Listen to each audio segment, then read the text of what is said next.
We're here now. Yes, it's okay. here tonight. Pistons and Politics, episode 21, the 9/11 edition. I don't want to say that with a smile on my face because that's not a good thing. But here we are. Greetings, programs. Greetings. What up, bots? Maybe we should start with that just for a moment, though, is acknowledging I know I lost some friends on that day. An awful lot of people, an awful hard day in our nation's history, and I think it is worthy of acknowledging that. I don't know if you guys, did you lose any people that you knew on that day? I'm sure, Brian, you being in the military, that was a profoundly affected, things that were going on in that sphere, of course.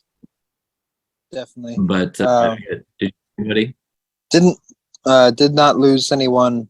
I was a good bit younger at the time, and I do remember that along with the all of our airspace shutting down, I was actually in Germany at the time, and my dad, who was he had already retired from the military, but he was still working for them as a civilian, and he didn't come home for 3 days because all the bases locked down, and no one was going in, no one was going out. It was just quite the hullabaloo. Yes.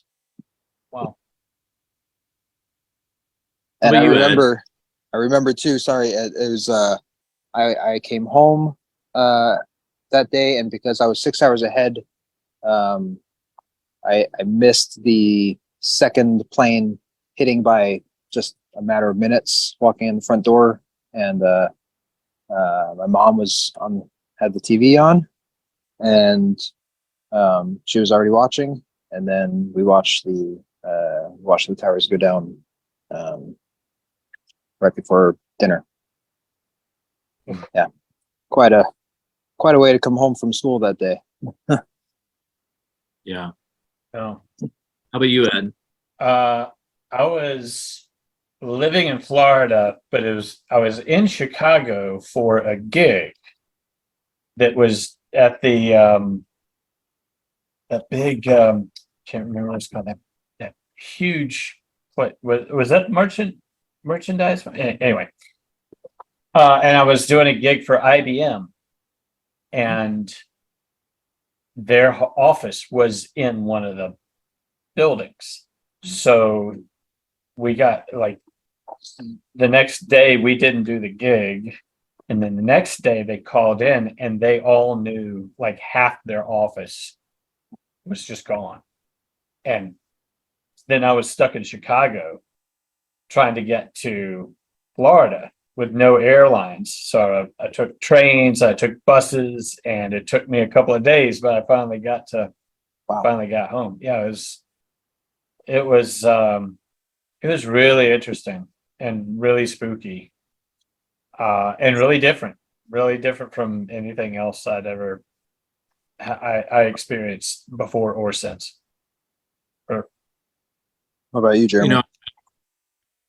Well, an acquaintance of mine named Scott Bart, and actually one of Natasha's ex-partners, who they remained friends, and who I knew as well from college. He passed away, unfortunately, being in one of the buildings that day.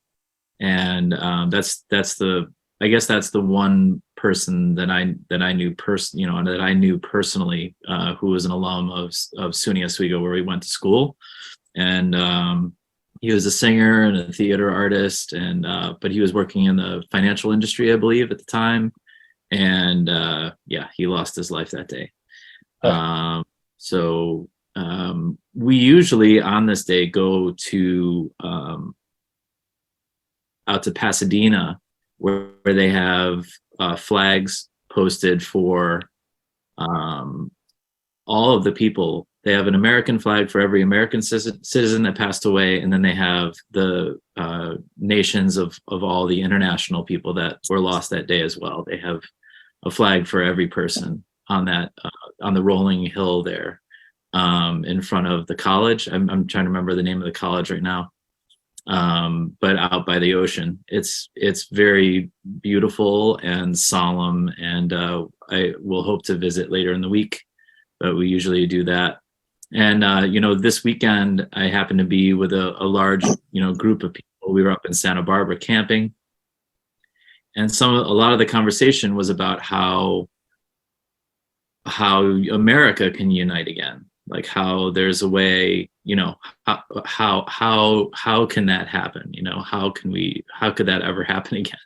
And we were all kind of brainstorming about the reasons why we're so split, and then also ways of perhaps helping people recover their commonality, let's say.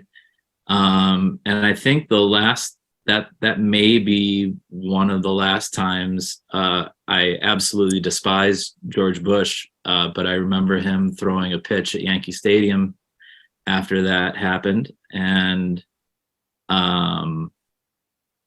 it's too bad, I think, how that event was used maybe going forward. But I also do remember, the effect it did have, like a unifying effect that it had at the time for Americans. Not that that's the of course that's not the primary thing that came out of it, mostly suffering and terror and awfulness, but the response, I think, was to somewhat unify people, which you would have think would have happened in the pandemic, right? But it's interesting because throughout history there's examples after examples of people coming together in times of crisis. Yes. It says a lot to how damaging our corporatist policy is in this country, and the capitalist movement, how that has ripped that apart in a case where in 2020, where all throughout history, it would have been the norm for people to kind of group together and work for the common good. And it was every segment of our society has been divided and conquered, so to speak, against each other since then. It's very distressing, because it normally does take a crisis for humans to wake up and do something about whatever that crisis was. And we've gotten to a point in our society that it's hard to even comprehend that we could do that anymore, because we have a real crisis going on right now with the climate, and we are collectively asleep at the wheel still. Go ahead.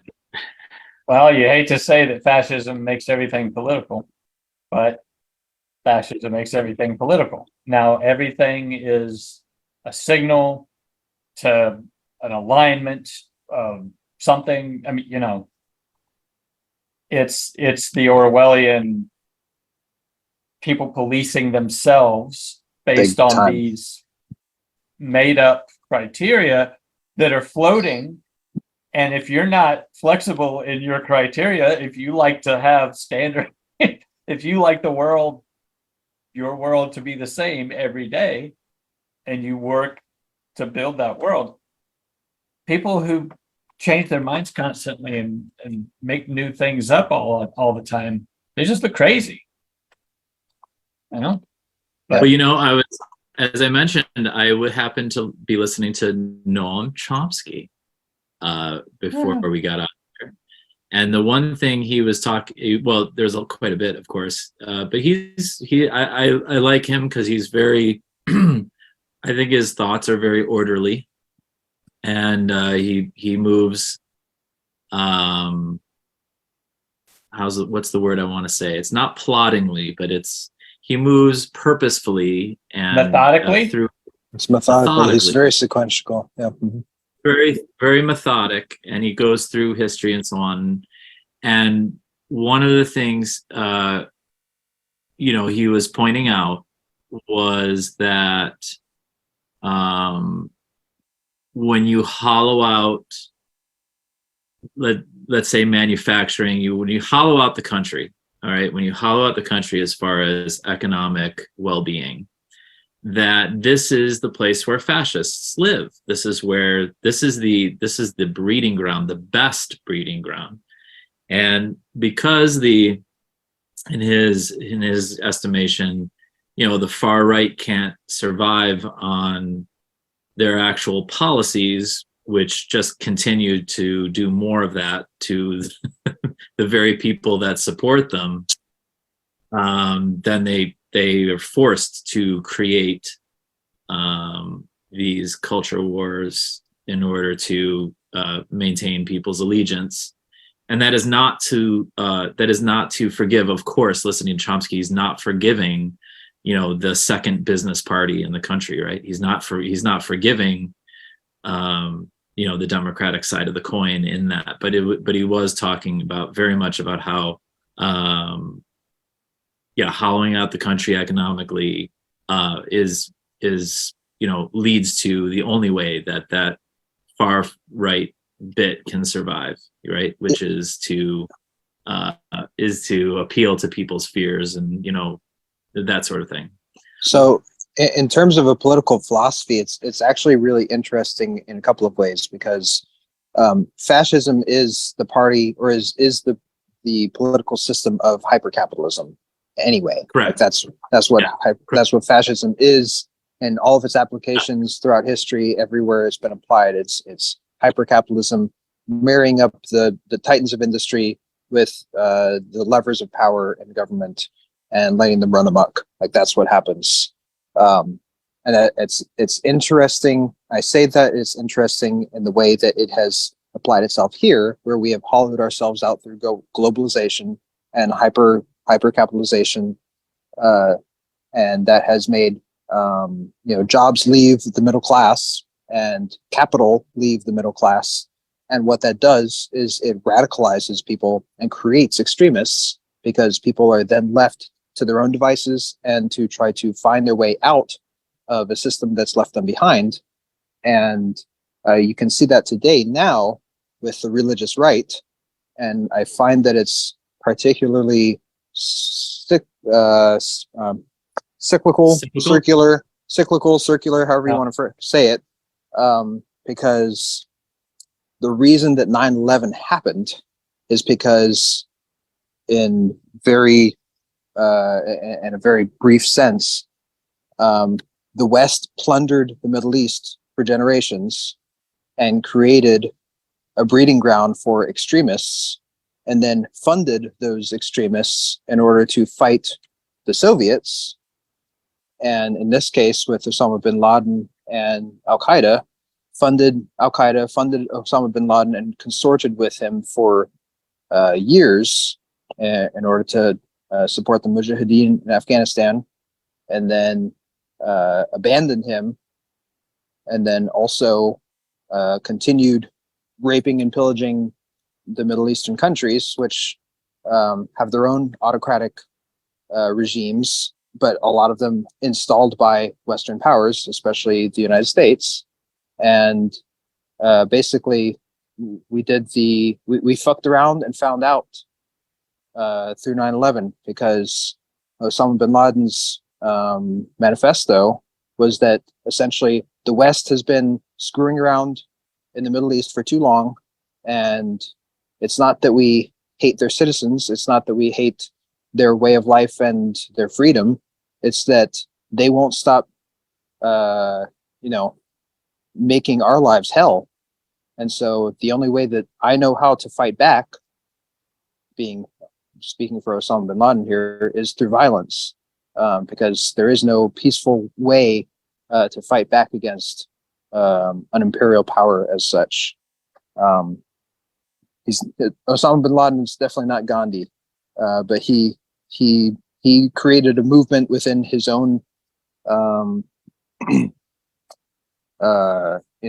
within the structures that he had available to him. And he was a millionaire. Don't get me wrong. Like he definitely could have made things better for his community. He could have been the pious, nonviolent sort to try to create social change. But because of his background and who he consorted with, which was the CIA and other partners that funded and armed people that he worked with, he decided to come back and fight against the Americans that had made things so difficult for people that he knew in the Middle East.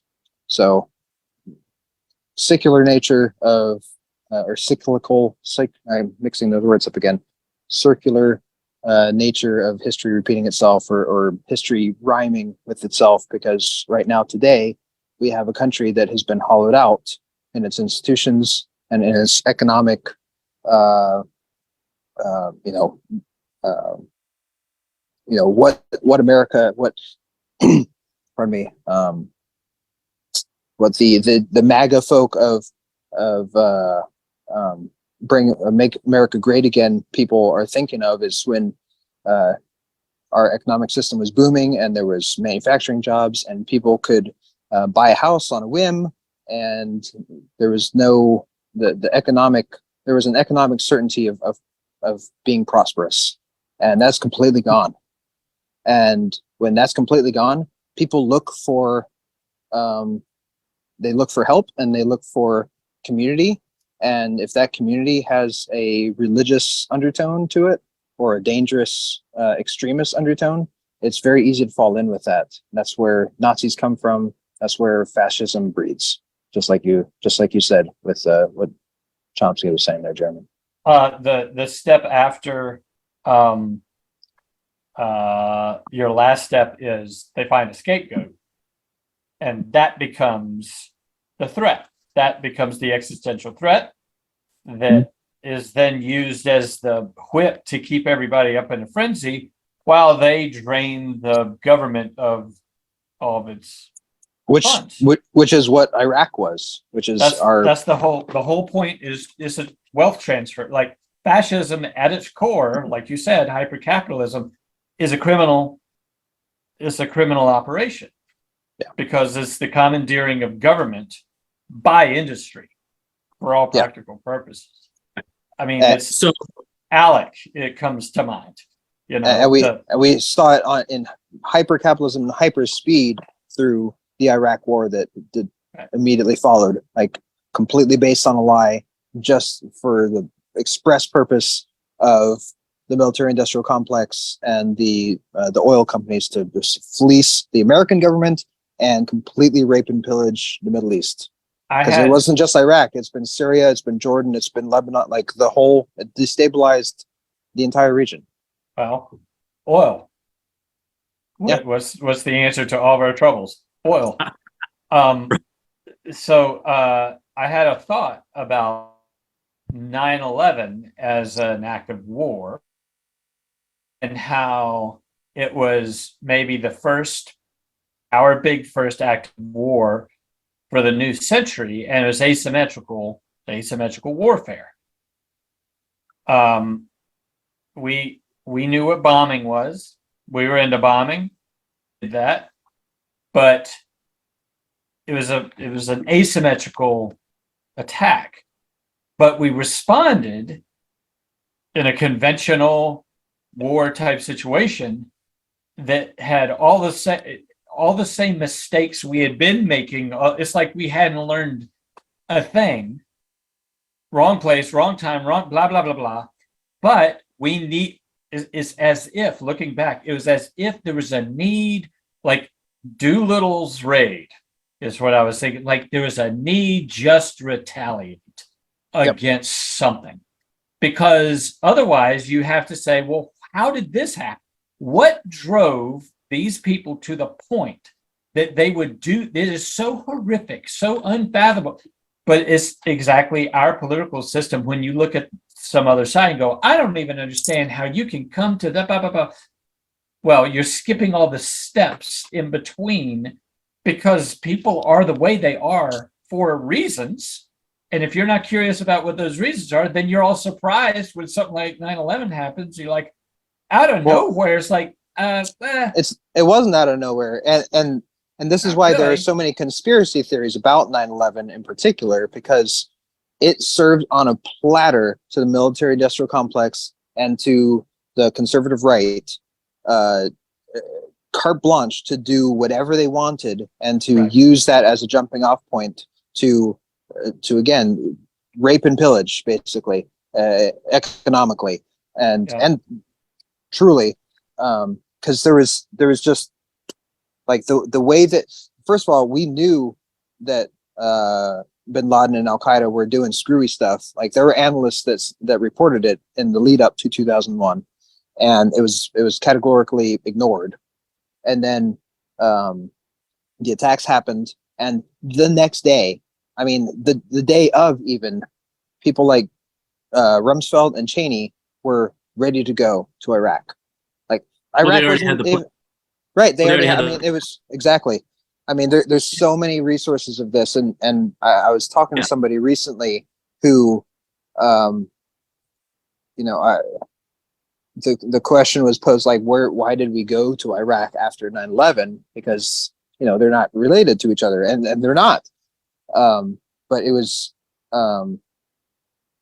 like that person was like, well, it was so confusing. There's so much stuff going on. Like, no one can ever really know. No, that's categorically false. Like, it's so well documented, actually. I mean, there's reams and of, like, even back, there was a Frontline, PBS Frontline episode called Rumsfeld's War came out in, like, I think it was like 2006 or something. Like, we knew then that this whole thing was sold up a river. It was nonsense. It was based on lies, all the way back then. And You remember General Wesley Clark? Do you remember Wesley Sure. Clark? Mhm. Okay. Yeah. Okay.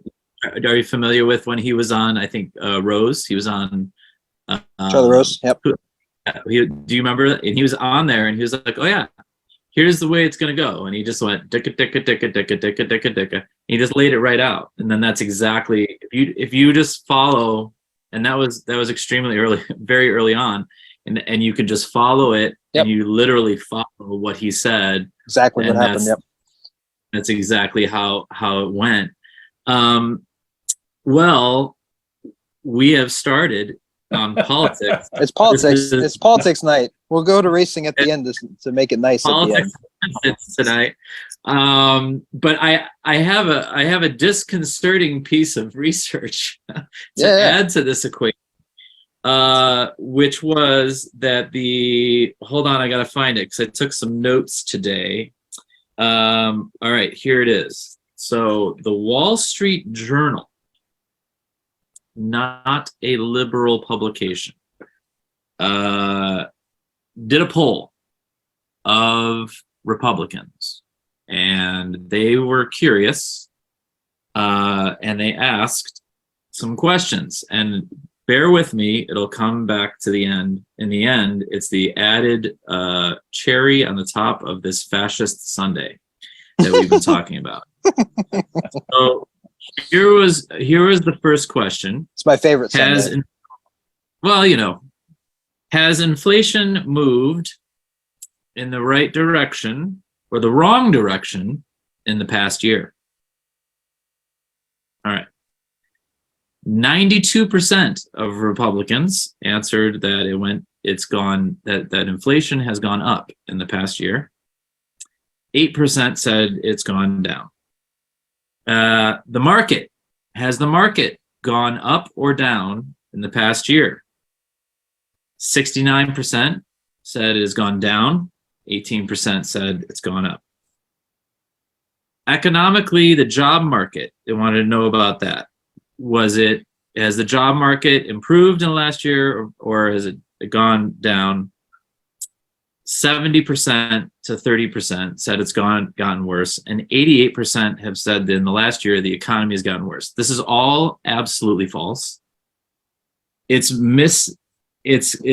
it's complete misinformation, and and they were remarking about the pervasiveness of, and you can disagree with all kinds of things. We can all argue about all kinds of things, right? We can say this much inflation or that much inflation, right? Or this much job growth or this much whatever it is, right? You can, but there are certain numbers that exist in the universe that used to be agreed upon, but they're no longer. It's like it's gone from inflation went from 9.6 to 3.4. That's what it did in the last year or what have you. That's definitely better, but it's not awesome, but it's still like 1.6% above where it should be. Things are still being worked out in the economy. But when you have 92% of people saying it's gone the opposite direction, that's a huge problem. And so how do you, I don't know how you even have a conversation when you look at a thermometer And you don't see the same temperature. And you don't see the same temperature on it based on your political affiliation. Now we're having a bigger problem, and I think we're there. We are there. There's a lot to argue about, even within the business, like what we said, like what Chomsky would say, between the two business parties, right? There's a lot to argue about. But we're even farther beyond. We're way beyond that as far as even where normal like political arguments go. So, it's tough. What to do? What to do? Because they weren't asking like, are you better off or are you not better off, which would be suspect anyway. They're just saying like, what has happened with these numbers in the past year, right? And their own, like, generally people's like portfolios and retirements and all the things that are available to them in their own lives, right? I have theories on this. Yeah. And so I just feel like this is kind of, it's a very troubling issue for all of us, not because I'm not really at this point making a case for the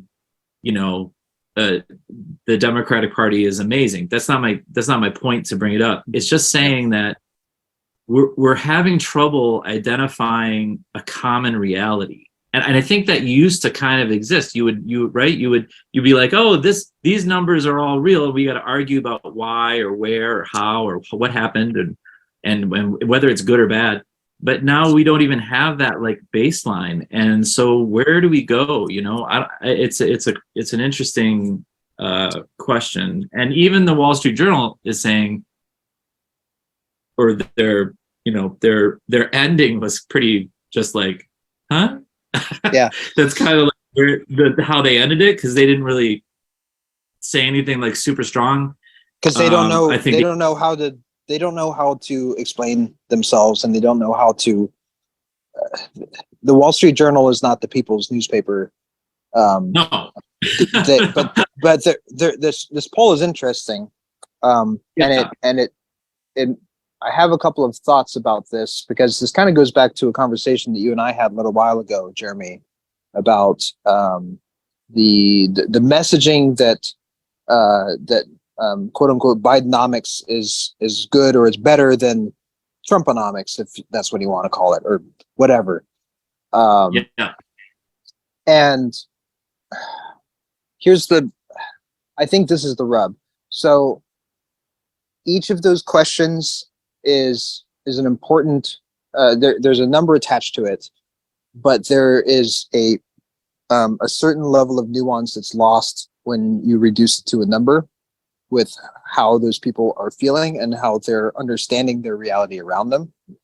And then in addition to that, we have a media landscape where it is incentivized to polarize people and to put people into their silos and separate them to have different realities.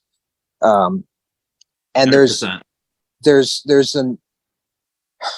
we missed the fine line a long time ago, where there should be um, a, a plurality of media sources to understand what's going on in the world around us, as opposed to it being couple singular um, a couple singular sources. So we had back in the day, like you said, and I say back in the day, that's a very open-ended phrase, of course, but going back, we'll say back to the 60s, the 70s, or before that, even when there was, 4 major media conglomerates. You had your CBS and NBC and ABC, you're right, or something like that. And so people got their news sources from one of 3 to 4 places, and the newspapers and the radio. But it was not when your news is that consolidated, you can be very prone to propaganda because it's only coming from a couple of different places. When you're able to level the playing field, so to speak, which we saw in the 80s and the 90s with the advent of cable television and the internet, we were able to get a bunch of different news sources from a grassroots level, and we were able to see a lot of different opinions and a lot of different understandings of reality. But it wasn't to the point where there was every single ding dong that has access to a keyboard can put out there what they want, no matter how skewed and how crazy and how biased it might be. Then, over the next 20 to 30 years, we had the major media conglomerates clamp back down and consolidate and re-envelop the grassroots movement that we saw, to kind of put the stranglehold back out there and say, no, this is our reality. You have CNN, you have MSNBC and CNN and Fox, and that's really it. And you have the New York Times and the Washington Post, but they're the liberal left media, which is hilarious because they're completely not. But that's where we've gotten back to, is we've had all of the major media conglomerates have re-owned the news, and so everything that we get is manufactured. Everything that we get is outside of the Jim Bob with his keyboard on his blog post. It's all reestablished as this is the way that you will think, and you will be glad about it, kind of thing, which is kind of piped into our homes, whether it's on TV or in our our social feeds. So we missed that happy medium, probably in the 80s or 90s, where we could understand our reality in a pluralistic sense, kind of in a ranked choice voting kind of sense, if you want to kind of make a political allegory there, of where we can choose what we ascribe to. I think that's okay. Go ahead. I want to challenge because personally, what I see is that right now disinformation is probably the most prioritized it's ever been, and the most available it's ever been. Whereas Sure. When we were in that first bit you were talking about, maybe when we were all kids, so I didn't really experience news. Although I guess maybe I did. Maybe as in high school, let's say, for myself, like maybe in the 80s, there was still kind of right. Cronkite was at the end of his career, I think, at that time, if I'm not mistaken. But there was a lot of journalistic integrity, right? Or at least Sure. they were trying. We had, Nixon was undone, right, by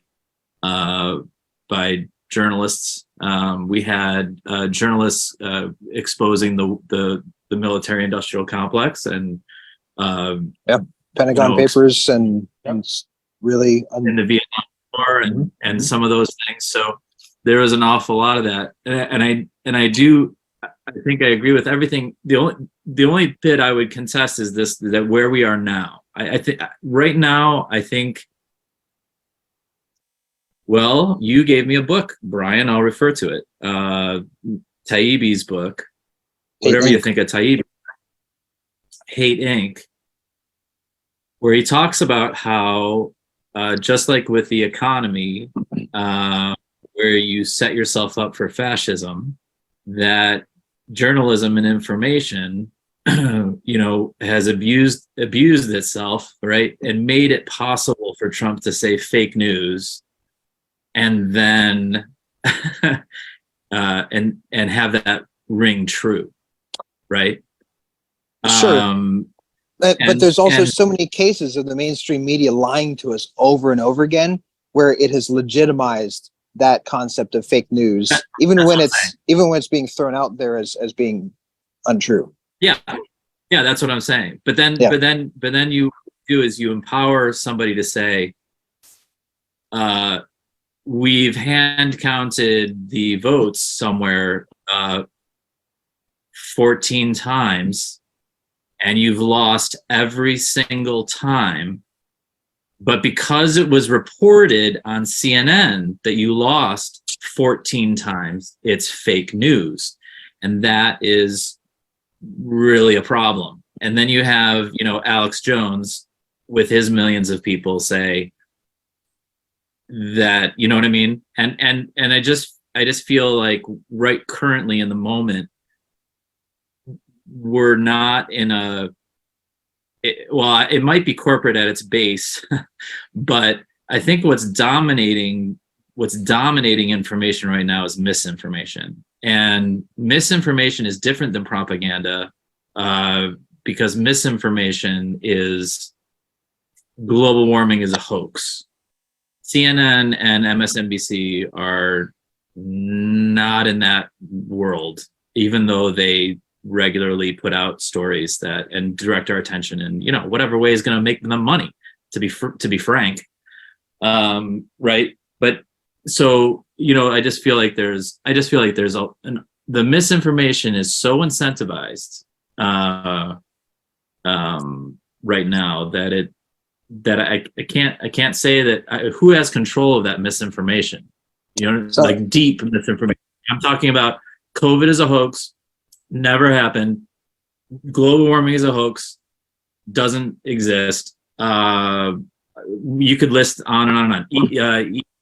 EVs are an attempt to control. They're going to send you to jail in your Tesla. I don't know. I mean, it could go on and on. So and that seems to me. But sure, like CNN has no viewers. CNN has no viewership. They have what do they have? 3 million people. That's 1% of the people in this country are watching CNN. It's not even in the conversation hardly. Do you know what I mean? But does Alex Jones pull more than CNN? I don't know, but I think he does. And does I'm mixed on the next guy I was going to mention. Who's the MMA guy? Rogan absolutely has more listeners than CNN has viewers. Probably, I'm almost positive on that. Yeah, and I'm mixed on him. I don't have a opinion actually, because I've seen positive stuff. I've enjoyed things that he's done at length, and then there's other times when I feel like he's platformed people he didn't need to do, but whatever. But he has more of a viewership than CNN. So I'm just about that. Just for baseline, CNN 2 million. 4 days ago, Joe Rogan did the episode with Musk, and 42 million people. Yeah. So. Right. It's so our second in the running on the GOP, Vivek Ramaswamy, in the debate a couple of weeks ago. Yes. Yeah. He said something very specific and very interesting. He said that he didn't say that he believed that global warming is a hoax, but he believed that how did he phrase this? I'm going to get this wrong a little bit. But in effect, he said that the global warming response is a hoax. And what I can see, and what I think a lot of people on the right feel is that while there's definitely still many that think that it's that the whole thing is just made up anyway, which those people are lost. Like there's nothing else to be said about folks that still can't see the forest for the trees. There are a lot of people on the right that believe that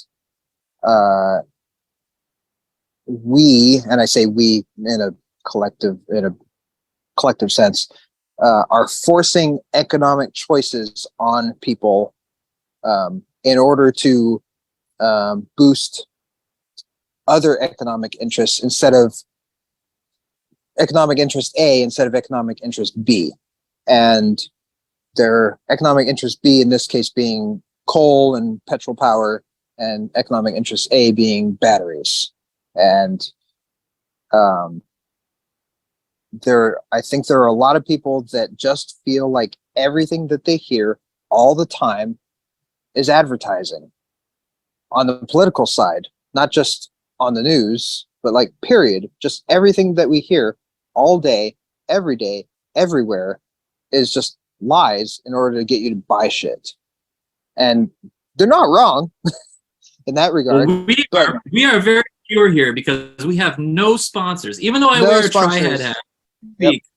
It's out of pure love only that we That's right. that we support things here.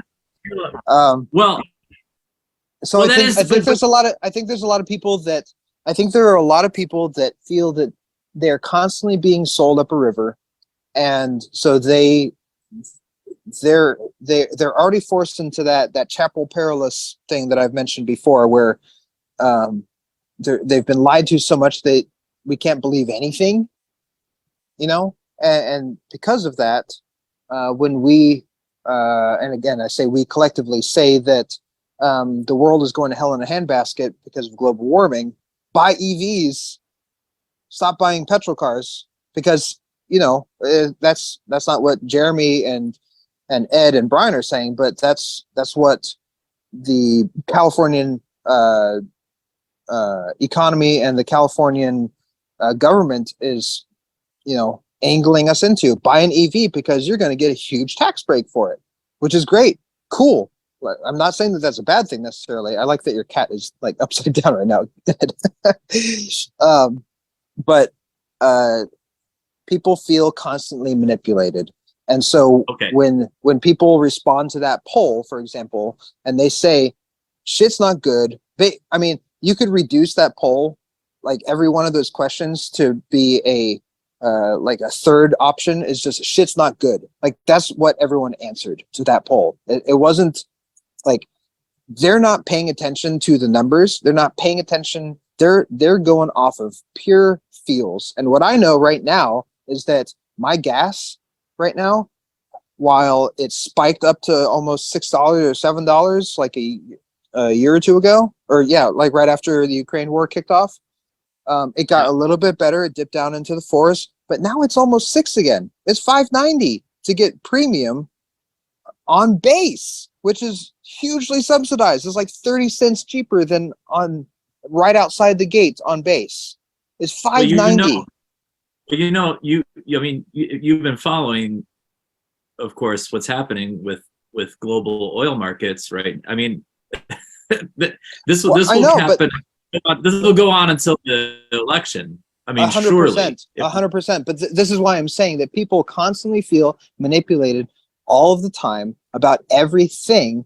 And so even when you have an expert, the smartest economic mind in all of history say, no, dude, the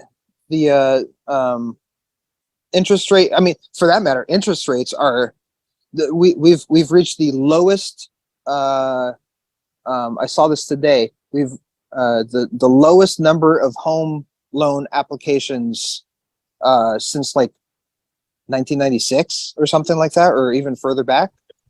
That's the goal of the policy. I don't know if it's a bad thing. Sure, except that all of the homes are being bought by fucking three companies: BlackRock, Vanguard, and I'm forgetting the third one. But like the whole point is that you will own nothing and you'll be happy for it. And no one has any purchasing power. The whole goddamn country is living paycheck to paycheck. Even the Fed admits it in their report. While the administration is releasing numbers, what people are seeing and people are feeling, they feel like they're being gaslit. Like, yes, the inflation rate has reduced from what it was a year ago when it went absolutely apeshit crazy, but people are still feeling the effect of that. There's latency in the system where people don't have savings and don't have the ability to, like, if they see the Wall Street Journal say, no, the interest rate has dropped to 3 or 4%, they're like, fuck you. Eggs are still $7 a carton. Like, yeah, it's crazy, you know? Well, okay. If you're getting cage-free eggs, they might be $7 a carton. I try to get cage-free eggs if I can, so maybe my biases are skewed as well. Oh, yeah, no, so yes, I understand what you're saying, because there's been a lot of coverage of this, like why the numbers are so good and people are still so unhappy. And even when it's like you mentioned some stuff about savings and wealth and stuff. The American people are the wealthiest they've ever been in history right now. They're also in the most debt they've ever been in history. So those two things are happening at the same time, and people are it's housing, which is one of the biggest things, which is like nobody can, like you said, nobody can afford a freaking house, right? I could not afford a house today. I absolutely could not buy my today. I couldn't do it. I can't buy a car. No one can buy a car. Right. There's these things. And those are major issues. Those are major goalposts points. Yeah. Like for people to live their life, like the expectation is you should be able to buy a house and a car. Like that's it. If you can buy a house and a car, everything else will kind of follow. But you can't do either. It's insane. I don't mean to interrupt you further. I'll just say this last thing and then I'll shut up for a minute because I know I've been talking a lot. But the Fed's report, this is directly from their report just a couple of days ago. It says, quote, so while Wall Street Journal is saying we're the richest we've ever been and the economy is fucking going like gangbusters, yes, for the rich. But according to the Fed, the share of adults doing at least okay financially fell sharply in 2022 and was among the lowest observed since 2016. This decline in financial well-being occurred broadly across the population. Notably, it's the first time since survey began that adults with at least a bachelor's degree saw a decline in well-being. Even so, existing gaps by education and by race and ethnicity remain large. The majority of the population works and holds no capital, while a small minority holds a large amount of capital and manages it full-time. Like that's coming from the Fed, and they're the ones that decide our interest rates, and our interest rates are making it so that, like, yeah, you can't afford a house, but we're going to raise the interest rates more so you can afford a house less now, because that's the only way that the Fed knows how to respond to things, because our Congress and the relation that the Congress has with the White House is completely broken, and they can't legislate, and they can't tear their way out of a wet paper bag to try to fix any of these problems. More than half of them don't want to fix those problems. So correct. Absolutely. Right. This is all by design. Yeah. They're spiking the game. Right. I mean, try to run that system. Well, I mean, like when they want to crash the boat, it's like it's like like an old novel you found from 1862 where like the crew goes crazy and they the siren songs and they want to crash the boat. And you're like, why? What? Why? It's hard enough being on a boat. Why would you want to crash the boat? Because I hate the boat. Well, what are you doing? Like, what do you want to do? That was always my thing about the politicians that want to destroy politics. It's like, you hate like.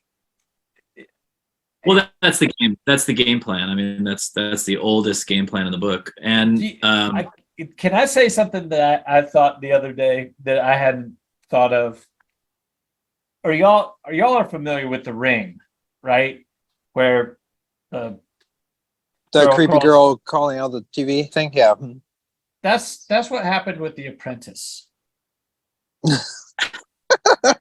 Except it was blonde and orange and real.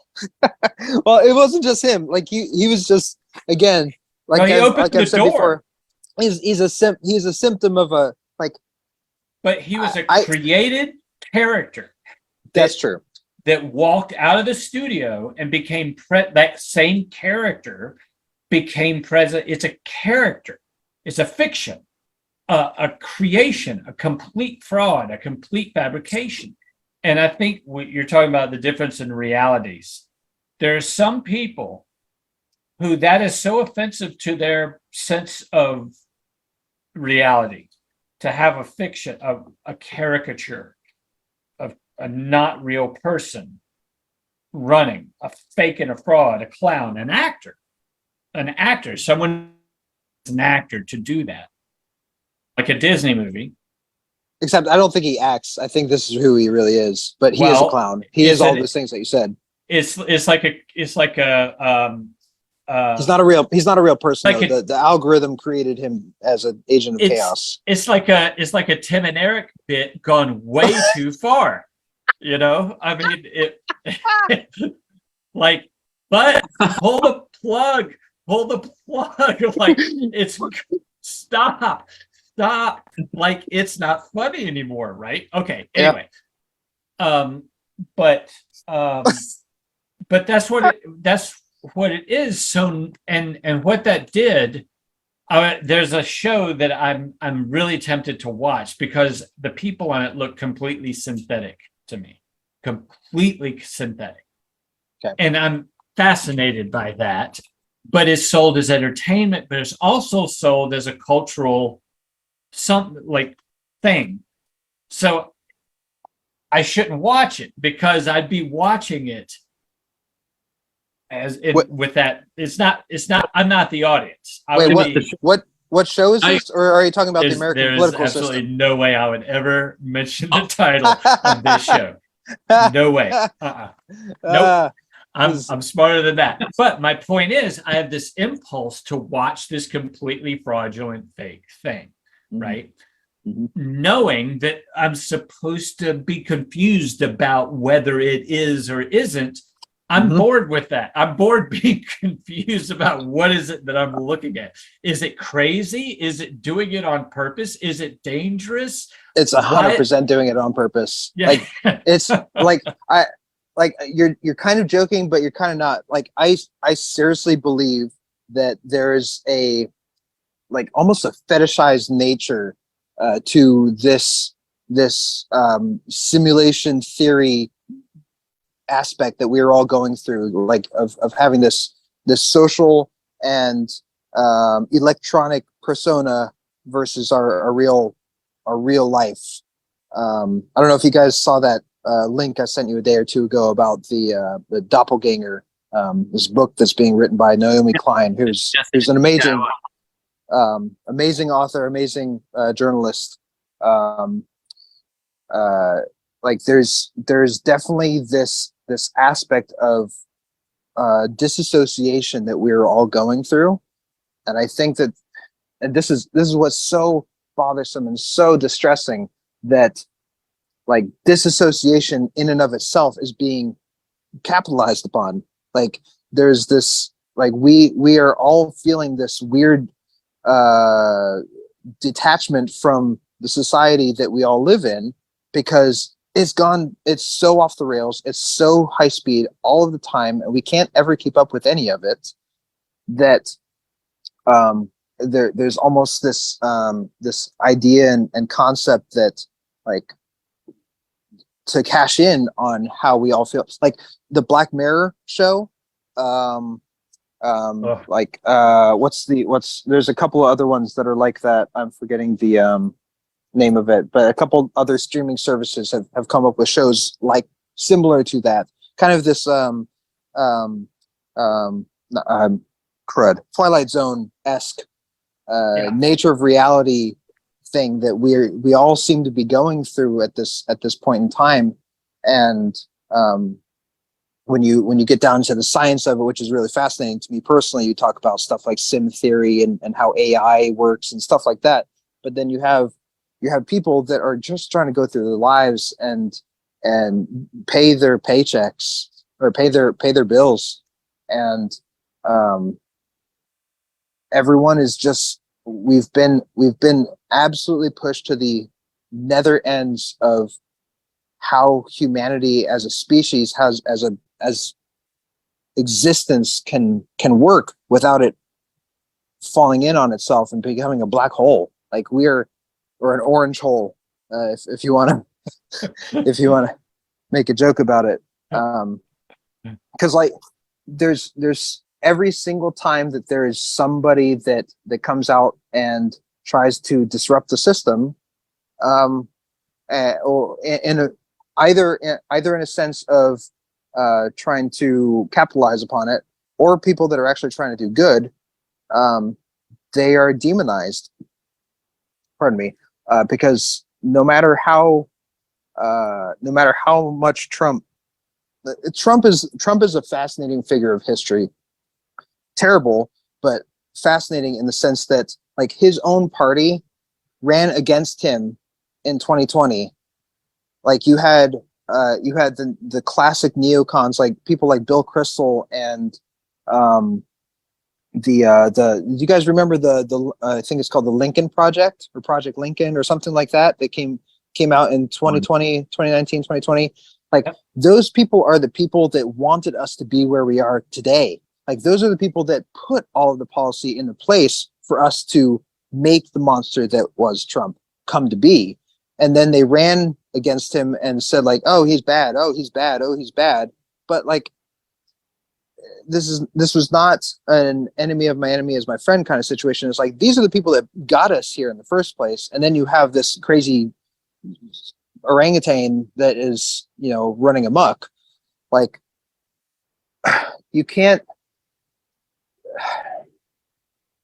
when you have a party, I mean, and it's one party with two wings that is corporatizing every single aspect of our entire lives, and you have people that become completely disassociated and go to the absolute front. Like, people are trying to escape, and so that's part of why we find these different silos of information, and why misinformation is so lucrative, because people are so tired of reality, because we've been just absolutely crammed in with bullshit from day one, whether it be from the mainstream media just completely taking a shit on our face and saying, no, that's chocolate.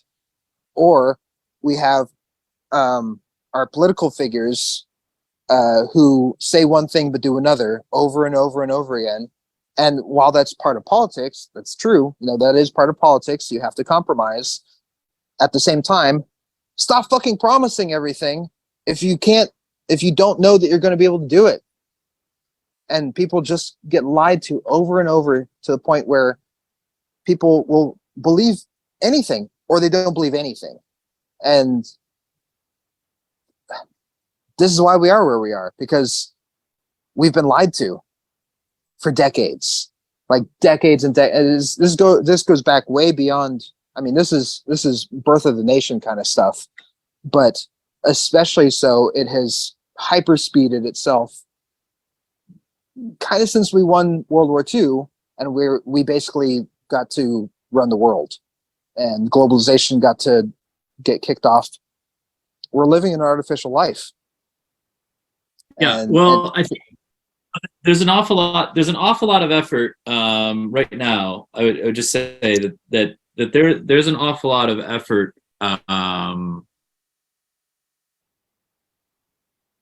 a lot of policy and a lot of things that are trying to reverse some of this. Now it's still corporate because it's still going to be corporate because we are. I agree with. There's no way to say that we don't have two corporate parties. I think that's true. I can't. I'm going to cede that point. I'm not even going to argue that point. That is absolutely true. One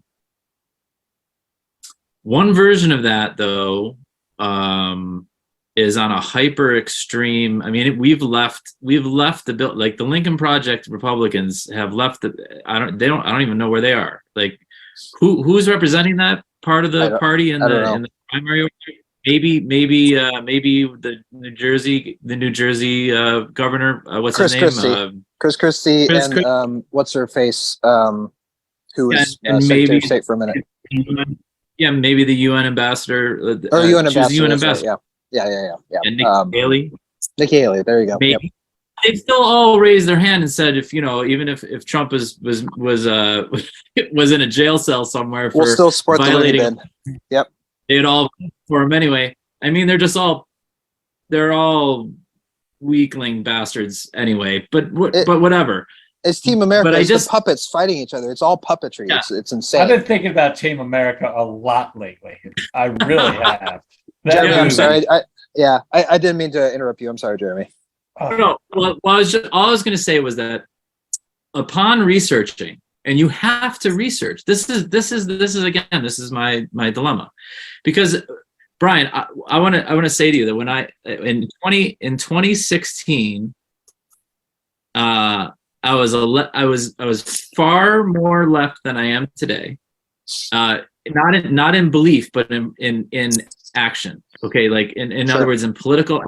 Okay, I still have the same beliefs. I just have a different idea going through 2016 and 2020, and kind of figuring out for myself where I'm at. I've got a different idea of like what's possible in our country and how to get there. But I still have the same beliefs. But I'm no longer even will call myself a progressive because so many of those people have been so disappointing to me in their leaps to QAnon and their leaps to white supremacy. Leaps to, I mean, like, because they're disaffected, okay, because like you've talked about at length here, because of their disaffection with what went down in 2016, which, believe me, I was so disaffected myself. It's disgusting. Yeah, right.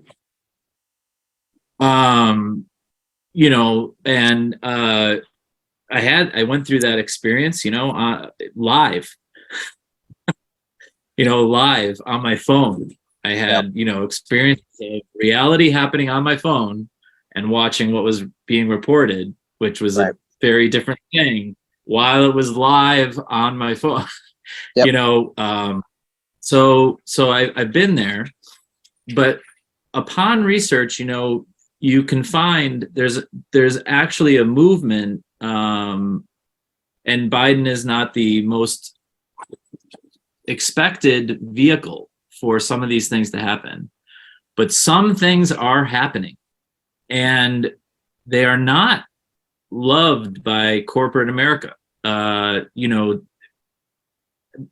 being $35 a month, 10 of the most expensive, most used, most expensive medications in the country are under negotiations, which will be put out, and they hate that, right? There's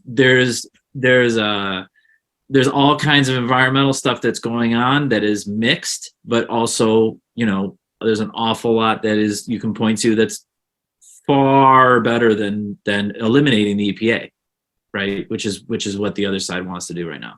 They want to eliminate education, eliminate the EPA. They want to, all they want is just absolute free reign and destruction and burn it all up. So I think, but why do we have, here's my question. I'll give you just one example, because I got too much written down to go into it all at 8:13. But I'll give you one example. So, do you know the Energy Star rating? Yep. Oh, dude, I know more than you want to know about the Energy Star rating. Okay. Continue, please. All right. Okay. So I found out that it used to be only based upon the efficiency of the unit. So it didn't matter what the energy source was. It didn't matter it just had to do with the efficiency of the device, right? And interestingly, just I believe it's like the past year, the Energy Star rating has to do with also the energy source. So the carbon, it takes into account now, and what is going to qualify for federal subsidy and so on and so on. It pays attention to the fuel source of the device, which the oil companies hate, and which now Republicans hate. Right now they're after my gas stove.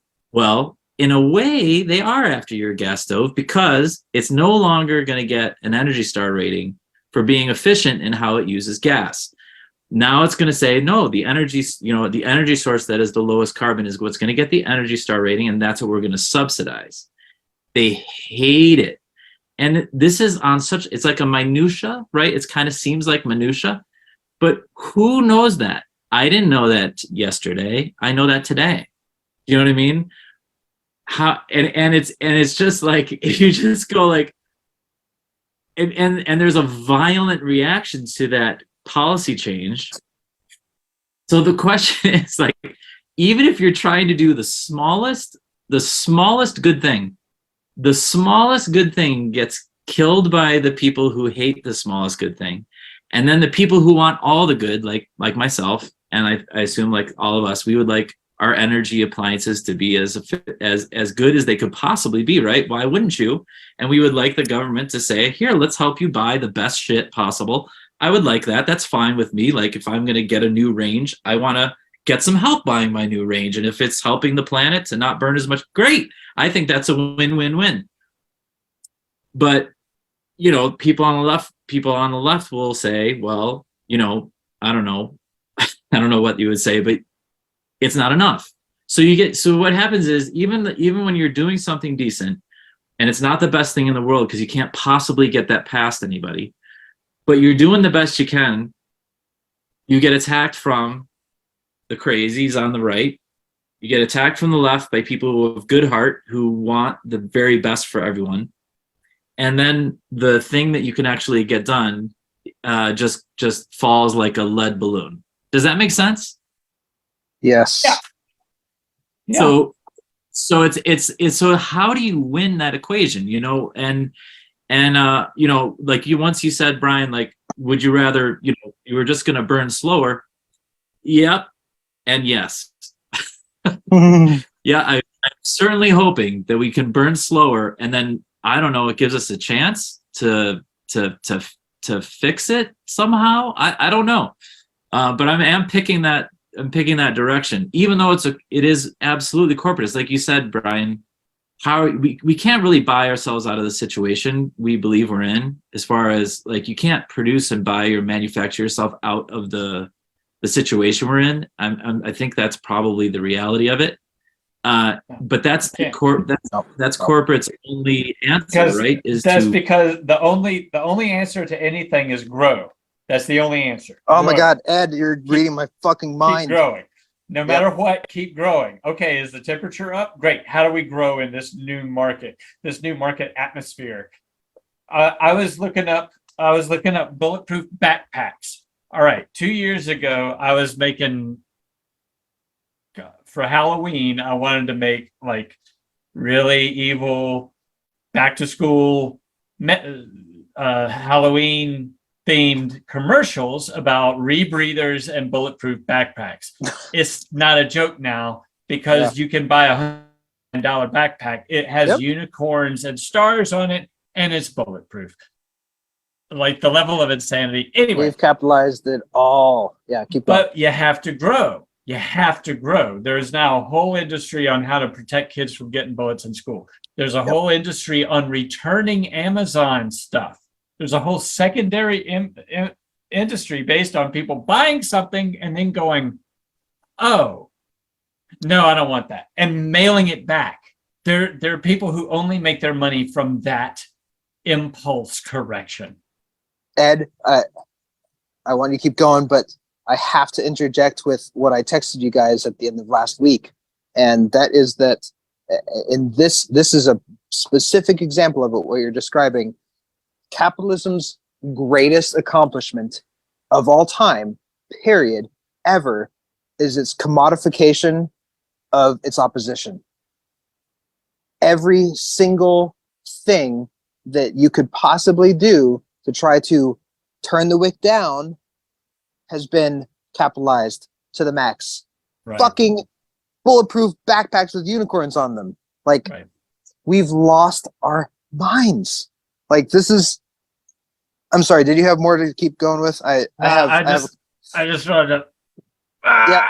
Yeah, there it goes. Yeah, that was beautiful. That's perfect. I Pop have- them out, baby.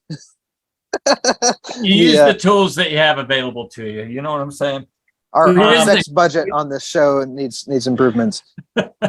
we've got 10 minutes and kind of left in something here, and I'm I gonna think I'm we gonna could talk about the capitalist money driven fossil fuel burning thing okay. that somehow we love for a few minutes. Hold on, Jeremy. Hold on. Go ahead. I'm gonna keep Go ahead, this Brian. diatribe. I'm gonna keep this diatribe inside 2 minutes. I promise. Okay. Don't So don't nope. I'm gonna do it. All right. So everything that you described about the way that the neoliberal movement is it's symbolic gestures, and you're right. The leftists, the actual leftists, are always going to say it's not enough, because it isn't. Yeah. Because if you look at the goddamn science, when you look at climate change, for example, if we went to absolutely zero carbon output today, we would have all the latency period and overshoot that would still lead to 1.5 to 2 to 3 degrees Fahrenheit Celsius increase over the next decade. Like, it's gonna happen, and we're just pumping out more every year. So all of these small movements that are basically maintaining the status quo, they're not enough.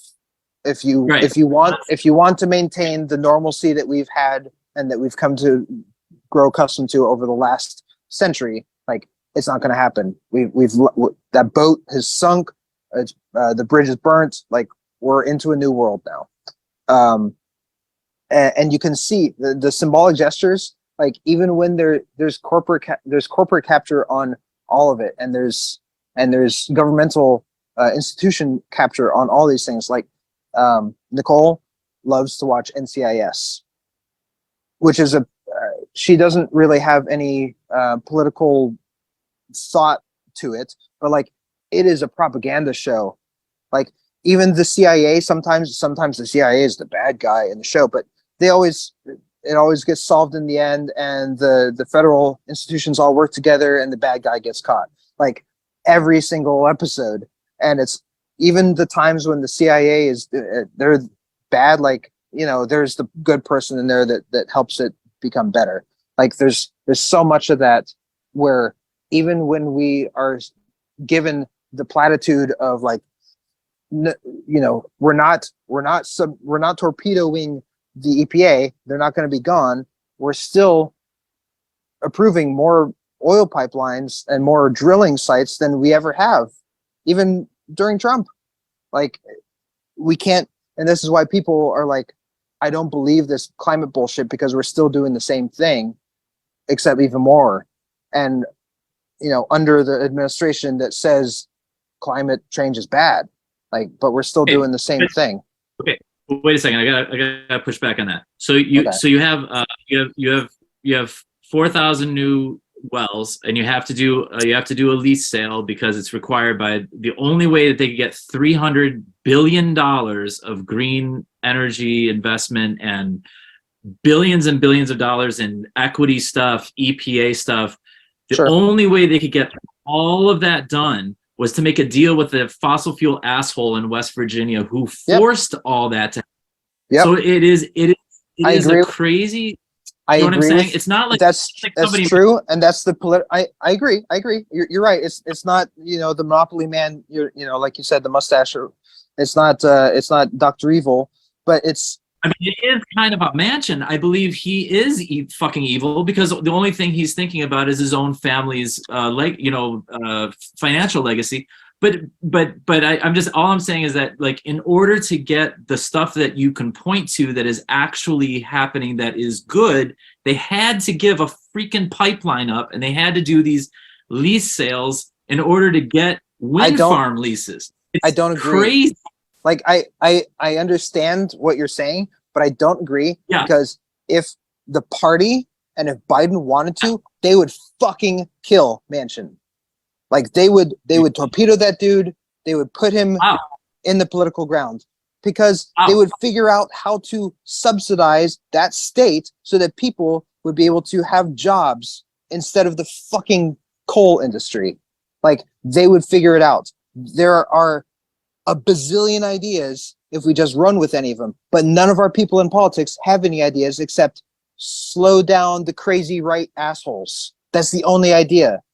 That's it. Like there's no ideas of fund the people of West Virginia to have tech jobs or to have farming jobs or to get them out of their again.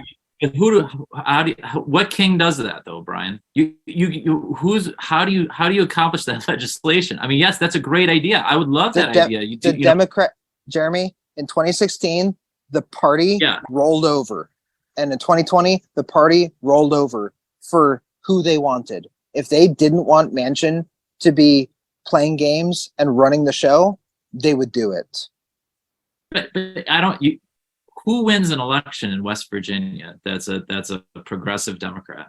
If they work with him to create policy that will be able to not disenfranchise the people of West Virginia, to give people, institutions that are going to help them, like better social welfare practices, then people would vote for him. But that's not what they're doing, and they're not helping him do that.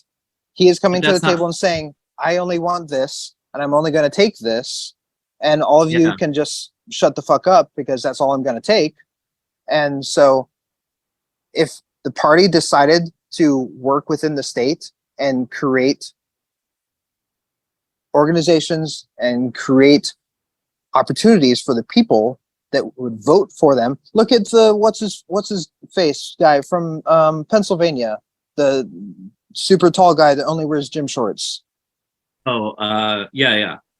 They border each other, and his policy is very Bernie-esque. It's not exactly the same, but like different states in West Virginia.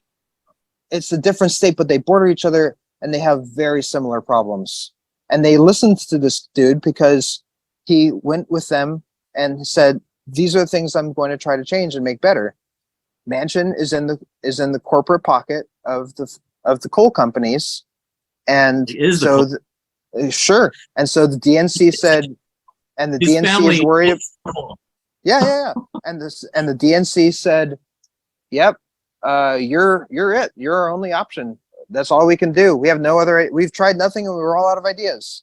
Like that's the thing that people keep getting stovepiped into. This is the manufactured consent that Chomsky is talking about, where the only option is we have to work with Manchin because he has West Virginia on lockdown, and we'll lose the Senate if we don't. It's garbage.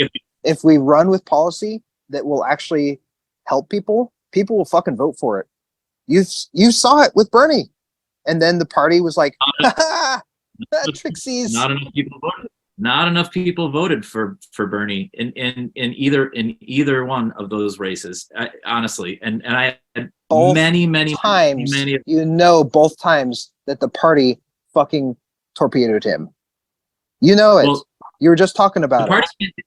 The party can't do anything without people actually voting for what they want to vote for. Bernie lost. He lost again. He could have won. The first time was dastardly and was a huge problem and was corrupt as F. The second time, in my opinion, and Bernie's opinion as well, was politics. Those It are was two different politics. things. The second time was politics. This is politics. That's politics. Like if Warren had courage of her convictions, if any of those people that folded over for Biden, if in South Carolina I'm forgetting the fellow's name there who crowned I know Biden, you're Yep. that gone a different way. It could have been a different outcome, right? Yep. I worked very hard for Biden for Bernie in 2020. My point is this: if you get larger majorities, you don't have to give up that pipeline. If you get larger majorities, you don't have to deal with this motherfucker. I'm sorry to use the language. You don't have to use that motherfucker. Language. If you go back to a day where you have 20, Meanwhile, I'm like, boop, boop, boop, boop. no, Yeah, I'm just yeah. saying, like, that's what I used to think. Okay, I didn't. I can't. It's hard to even cop to it, but like,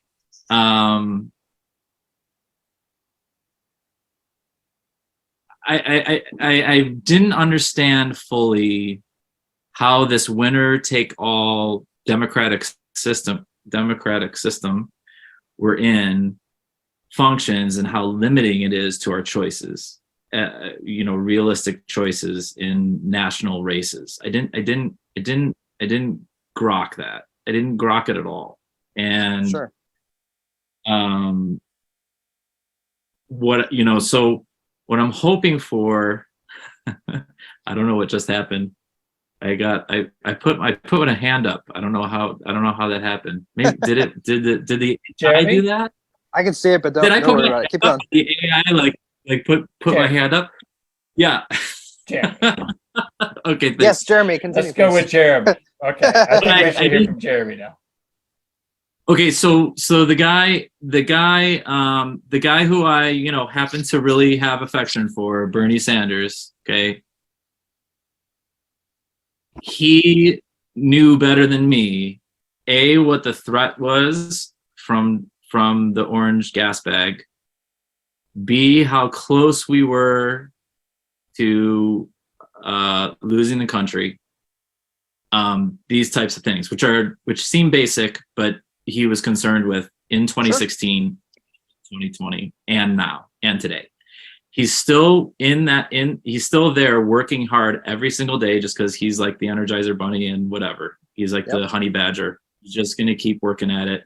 Yep. But he knows where he has to be to work at it, and at the same time not forfeit or try to not forfeit people's rights and the planet. So now I'm into following that. We're at 8:30. Can we talk 2 sentences of racing each before we go? Because I think Ed Goodman watched racing highlights for the first time ever for this show, and we haven't talked 1 second about racing.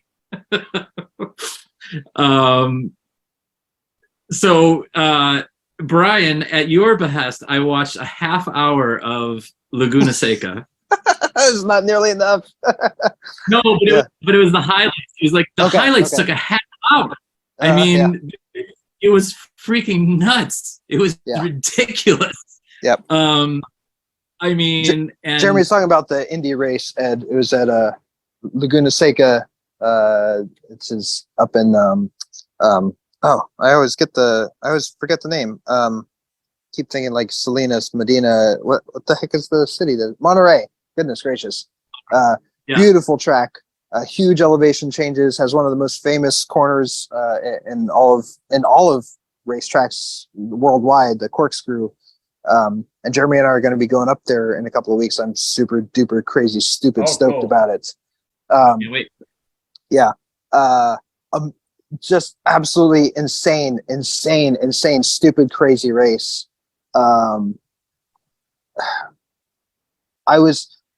Normally I am a Puritan and I want the racing to be caution free, like no incidents, like just dudes gutting it out from start to finish. But and I still feel that way, but also normally that's what you see in Indy. You actually see most races go like with maybe a caution or maybe 2 or something like that.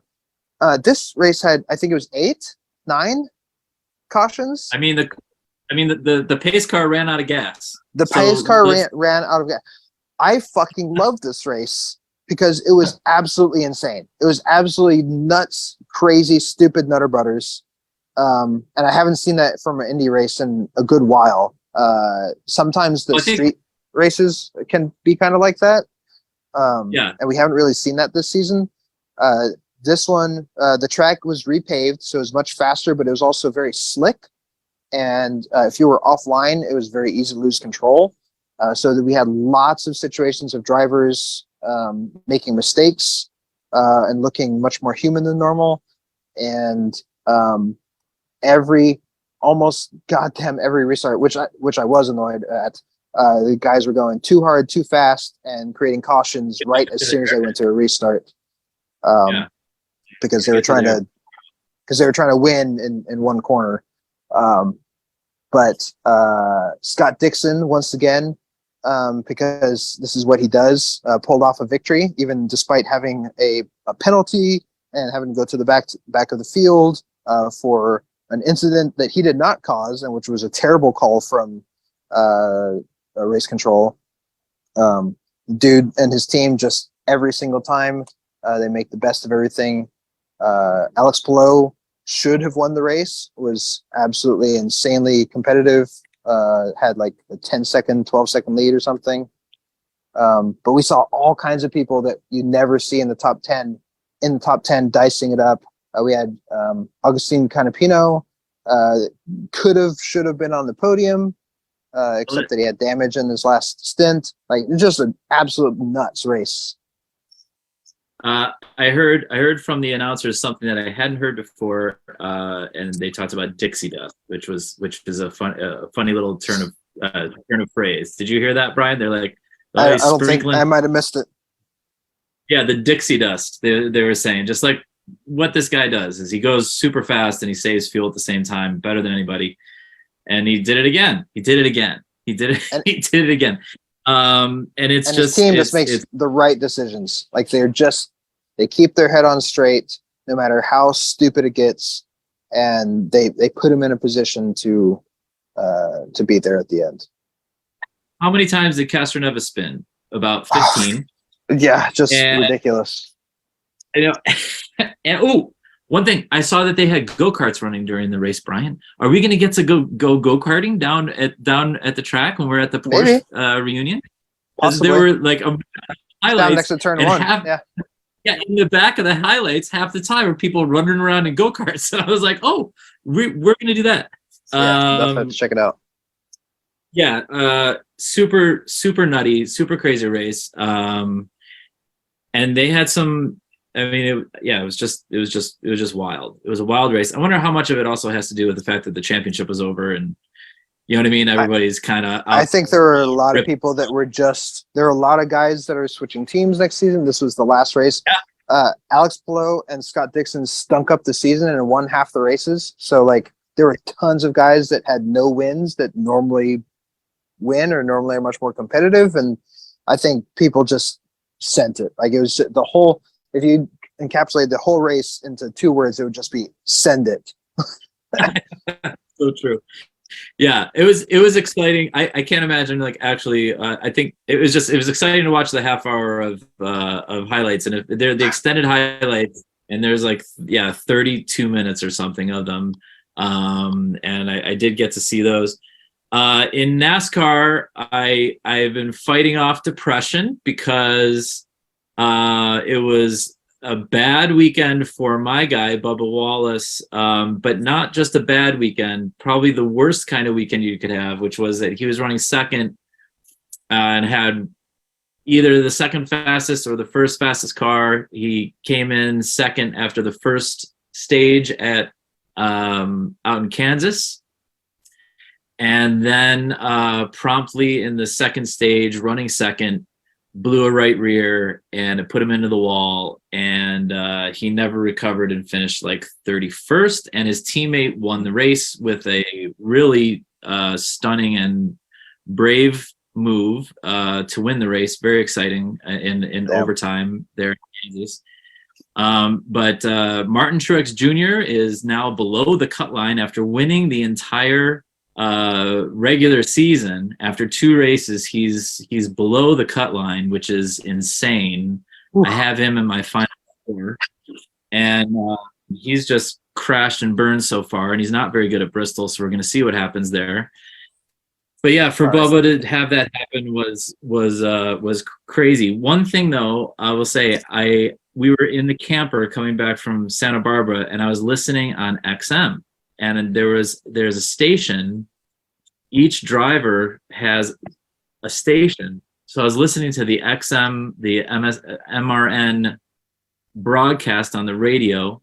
But then whenever Bubba or Freddie or Booty would talk, it cuts out of the MRN and you get to hear the actual team communications. That's cool. So it was fascinating to hear them talking about how the car was handling, how the things were, what everybody, very businesslike. It's wild to hear how businesslike it is inside the car, and how everybody's, especially when things are going well. Of course, when the tire blew, that was a different question.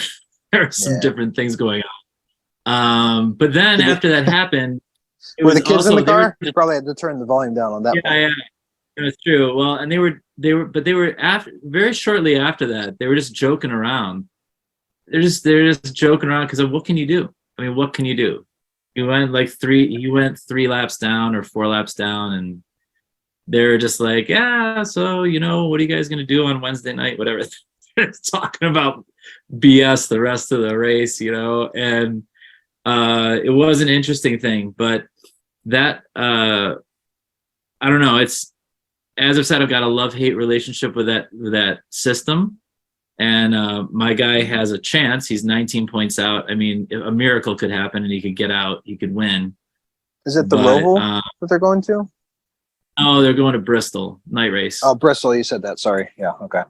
Yeah. So, but to be one of the fastest cars and to be really ripping it up and just to be kicking ass, which he was doing, and have a car that was so right. And just be cutting laps was what they were doing when he blew the tire. He's just cutting laps, just hanging out. And, it blew and put him up into the wall, and to have his teammate win, that was too bad. that extra sucks. Yeah. Yeah. Extra sucks, right? I mean, if you run 30th all day, because that's kind of one thing, but if you're right at the front, and he was, even had more pace at times than the 5 did. That's the kind of thing I know for you, Jeremy, I know for me, probably for you too, especially when we were racing at Cal Speed, is when you had, like, either you made a mistake or you had the cart, and just something stupid happened within the race, and you just know that your result didn't match up where you should have been. It's just, it's like the most distressing thing for a driver, really. Like if you full on wreck, or if the car breaks or something like that, like that's you come in last, that's easy to recover from. But when you had it and then it was taken away from you, or especially if you make the mistake that takes you out of the running, like that's what eats at you forever. Yeah, it's true. It's true. Yeah, it was interesting. It was an interesting thing. I'd never been inside the team communications before, so that was a first. I learned a lot about just the way they chat with one another and the way they work. I mean, they work hard. That's awesome. And a lot of feedback going on. You know what I mean? A lot of feedback, a lot of it's just that they're working as a team constantly, and you don't know that even as a race fan, and I count myself as a very serious race fan. I just never been quite so inside of the communication to hear everything that's going on and how that works. So highly recommend anybody do that. All right. Well, this was an episode of Politics and Pistons. Episode 1. But you know what? Something, we started off with just some very extremely significant history for the country, right? And then So that started our conversation off, and I think appropriately so. So thank you guys for being here. Thanks, y'all. Yeah. You know, we're gonna solve all the world's problems here on Politics and Pistons, It's just and then a hopefully we can pick up the ideas that we're laying down. You know what I'm saying? little bit at a time, doing your part. That's it. At the very least, we'll be on in a server somewhere underwater. A couple hundred years from now. Yeah, they'll dig us up, and it's like these guys knew. What the fuck? Yeah. Exactly. Next week, for more research. There was something around the idea of the global warming thing today. That what was the guy's name, Ed? You had the name there on the computer that we were talking about before we went live. I just want to put it out there as a seed, and then we can talk about what we find out next week. Shoot, I went to the raceway. It was clouds. It was clouds. Clouds. Nobel laureate.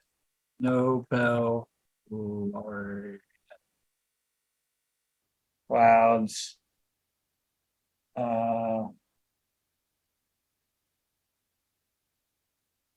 Cool the planet down with clouds. Well, there's a fellow who came out today. Charles Thompson Reese Wilson. John Clauser. John Clauser. So Yeah. John Clauser is a name. It's interesting. I just saw a video of his today. I don't know what to make of it yet. Got to do some research because we're going to figure that out. But he's talking about why climate models don't work. And he's established a reason. I don't know what the implications are for, or even if there are any, for the observable raise in temperature in the planet. But he is talking about why these models, they've not been able to make the models like predictive, really, and why they argue with one another and stuff. It's kind of interesting. And I'll look forward to chatting with you guys about what we discover about that next week. Okay. Yay! Looking forward to it. Okay, hearts. I don't know. It's this piece. You got it. It's much easier. Yeah, there you go. You got it, Jeremy. Okay. All right. Okay. Thanks, guys. Awesome spending time, and we will catch you next week. Much Take love. care. Peace out. Bye.